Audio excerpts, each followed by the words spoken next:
미 태평양 사령관, 북, 핵무기, 장거리 미사일 계속 개발 중. RFA에 따르면 데이비슨 사령관은 지난 18일 현지 시간 미국 민간단체인 아스펜이 콜로라도주에서 개최한 안보회의에 참석한 자리에서 북한을 가장 즉각적인 위협이라고 규정하고 북한이 핵무기와 장거리 탄도미사일 개발을 계속하고 있다는 점은 의심할 바 없다고 말했다. 데이비슨 사령관은 북한의 지난 5월 단거리 미사일 발사체 발사는 도발이 아니라 시험으로 보고 있다며 자신의 역할은 북한 비핵화를 위한 외교 협상을 지원하고 한반도에서 군사적 준비 태세를 완비하는 것이라고 밝혔다. 그는 북한이 최근 북미 실무협상 개최와 연계하겠다는 취지로 반대 입장을 밝힌 8월 한미연합훈련에 대해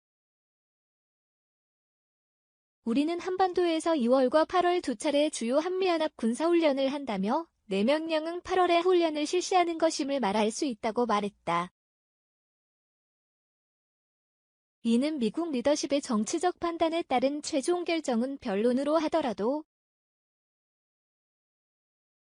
주한미군을 관할하는 인도 태평양 사령관인 자신 차원에서는 8월 훈련을 예정대로 실시한다는 방침임을 시사한 것으로 풀이된다.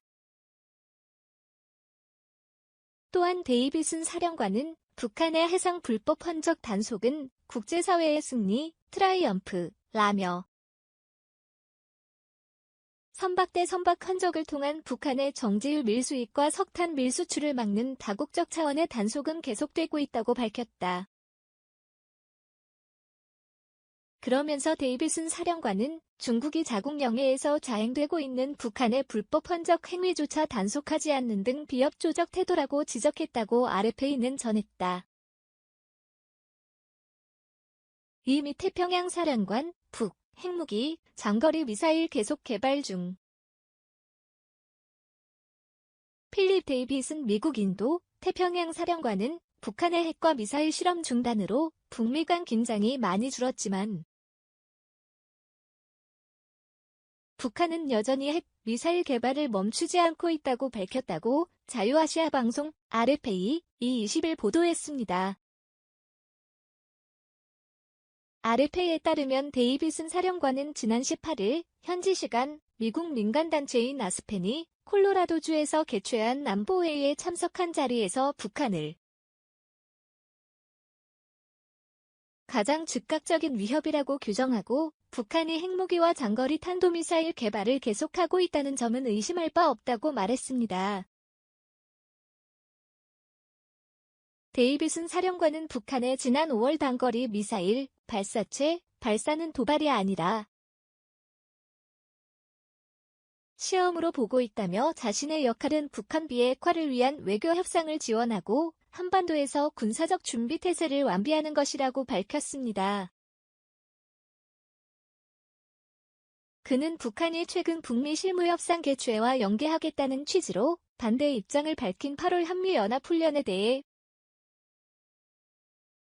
우리는 한반도에서 2월과 8월 두 차례 주요 한미연합 군사훈련을 한다며 내 명령은 8월에 훈련을 실시하는 것임을 말할 수 있다고 말했습니다. 이는 미국 리더십의 정치적 판단에 따른 최종 결정은 변론으로 하더라도 주한미군을 관할하는 인도 태평양 사령관인 자신 차원에서는 8월 훈련을 예정대로 실시한다는 방침임을 시사한 것으로 풀이됩니다. 또한 데이비슨 사령관은 북한의 해상 불법 흔적 단속은 국제사회의 승리, 트라이엄프라며 선박 대 선박 흔적을 통한 북한의 정제유 밀수입과 석탄 밀수출을 막는 다국적 차원의 단속은 계속되고 있다고 밝혔습니다. 그러면서 데이비슨 사령관은 중국이 자국 영해에서 자행되고 있는 북한의 불법 흔적 행위조차 단속하지 않는 등 비협조적 태도라고 지적했다고 RFA는 전했습니다. 3. 북내각전원회의 확대 회의. 상반기 공업 생산계획 108% 수행. 회의에서는 김정은 동지께서 올해 신년사에서 제시하신 전투적 과업 집행정령 상황과 당 중앙위원회 제7기 제4차 전원회의 결정 관철을 위한 상반년 인민경제계획 수행 정형 총화, 결산과 3, 4분기 대책에 대하여 토의했다고 중앙통신은 전했다. 이번 회의는 지난 4월 김재룡 총리가 취임한 후 처음 열린 내각 전원회의 확대회의이다. 회의에는 김 총리를 비롯한 내각 전원이 참석한 가운데 내각 직속 기관 관계자와 각 성의 생산 담당 부상과 관리국 국장, 도, 시, 군 인민위원회 위원장, 도, 농촌격리위원회 위원장, 중요 공장 및 기업소 지배인 등이 방청했다. 보고는 노두철 내각부총리 겸 국가계획위원장이 맡았다. 회의 참석자들은 상반기 성과를 평가하면서 인민경제 모든 부문, 모든 단위에서 자력갱생, 강고분투의 혁명정신으로 총돌격전, 총결사전을 힘있게 벌여 상반년 공업 총생산액 계획을 108%로 수행했다고 자평했다. 그러면서 모든 부문, 모든 단위 책임 일꾼들이 자기 단위 앞에 제시된 당 정책 집행정령을 하나도 빠짐없이 총화하고 무조건 끝까지 관철할 때 대해 중요하게 강조했다고 통신은 전했다. 끝으로 자력갱생을 번영의 보검으로 틀어쥐고 예비와 가능성, 잠재력을 최대한 탐구 동원하여 3, 4분기 인민경제계획을 무조건 완수할 때 대해서와 그 실현을 위한 과업과 방도들에 대해 언급했다고 통신은 밝혔다. 4파 후 북 3분기 식량 상황 악화 우려. 고위기 9개국에 포함. 파우는 18일 현지 시간 분기별로 발표하는 7, 9월 식량 안보와 농업에 대한 조기 경보, 조기 대응, 유어 보고서에서 북한을 고위기, 하이리스크 9개국 중 하나로 분류했다. 북한의 식량 안보를 위협하는 주요 요인으로는 가뭄과 아프리카 돼지열병, ASF를 꼽았다. 그 외 고위기 국가로는 부르키나파소, 말리, 니제르, 수단, 예멘, 남수단, 콩고, 카메룬 등이 꼽혔다. 보고서에 따르면 지난 2일 5월 북한 전 지역의 강수량은 54.3mm로 이는 동기간 평균 강수량 127mm의 절반에도 못 미치며 지난 1982년 이래 최저치이다. 여기에 지난 5월 자강도에서 발병한 돼지열병으로 가축전염병이 확산하고 가축 개체 수가 크게 줄어 주민 식량 안보에 위협이 되고 있다고 보고서는 지적했다. 앞서 파오와 세계 식량 계획 WFP은 지난 5월 공동 발표한 북한의 식량 안보 평가 보고서에서 올해 식량 사정이 최근 10년 사이에 최악이라며 전체 인구의 40%에 달하는 1,010만 명이 식량 부족 상태라고 전했다. 그러면서 식량 배급량이 2018년 1인당 하루 380g에서 2019년 300g으로 줄었고 배급량이 다른 계절보다 낮은 7, 9월에는 더 감소할 가능성이 있다고 당시 파우 WFP 보고서는 내다봤다. 이와 관련 이번 3분기 유어 보고서도 지금과 같은 건조한 기후가 계속되고 수확이 위태로워지면 식량 안보 상황은 더 악화할 것으로 보이며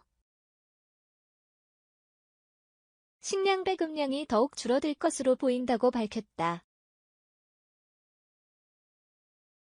그러면서 특히 전부는 아니지만 한경과 황해, 평안 지역의 농업 생산량이 우려된다고 덧붙였다. 5. 김귀근의 병영 톡톡, 한일 군사정보 역정, 태생부터 밀실 논란. 정부 당국은 20일 현재 유지한다는 입장을 밝혔지만 일부 야권에서는 파기 검토를 주장하고 있다. 만약 일본의 추가 보복 조치가 실행된다면 파기 주장은 더욱 강도가 세질 것으로 보인다. 군과 정부 당국도 일본 동향과 여론의 향배의 촉각을 세우고 있다. MB 때 밀실 논란에 무산됐다. 박정부서 27일 만에 속전속결. 한일 논의 초창기부터 밀실 논란에 휘말렸던 그 소마이어는 서명식까지 비공개로 진행되면서 밀실 협상, 졸속 등의 비판을 받았다. 한일 양국은 이명박 정부 시절인 2012년 6월 그 소마이어 체결 직전까지 갔지만 국내에서 밀실 협상 논란이 불거져 막판에 무산됐다. 박근혜 정부 때는 정부의 협상 재개 선언에서 체결까지 단 27일밖에 걸리지 않았다. 미국 정부가 협정 체결을 압박했다는 소문이 파다했다. 그리고 서명식도 비공개로 진행돼 졸속이라는 비판을 받았다. 당시 한민구 국방부 장관과 나가미네 야스마사, 장령안정, 주한 일본 대사는 2016년 11월 23일 그 소마이어에 서명하면서 그 장면을 비공개로 했다. 밀실 체결 논란을 자초한 국방부의 태도가 국민의 기대와 눈높이에 전혀 미치지 못했다는 비판이 쏟아졌다. 국방부는 당시 일본 측과 합의로 서명식을 공개하지 않고 대신 사진을 촬영해 제공하기로 했다고 밝히면서 이는 협의 과정에서 상호 공감한 것이라고 설명한 바 있다.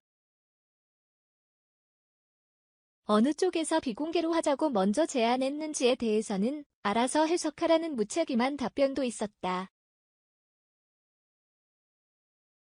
국방부는 비판이 잇따르자 추후 배포한 보도자료를 통해 국민들의 이해와 지지를 얻기 위한 노력이 부족했다는 지적을 겸허히 받아들인다고 고개를 숙였다. 한일 정찰 능력 격차, 정보 수집 위성 6개 BS 연기. 대북 정보 수집 방법에서는 한국이 일본보다 휴민트, 인적 정보에서 앞선다.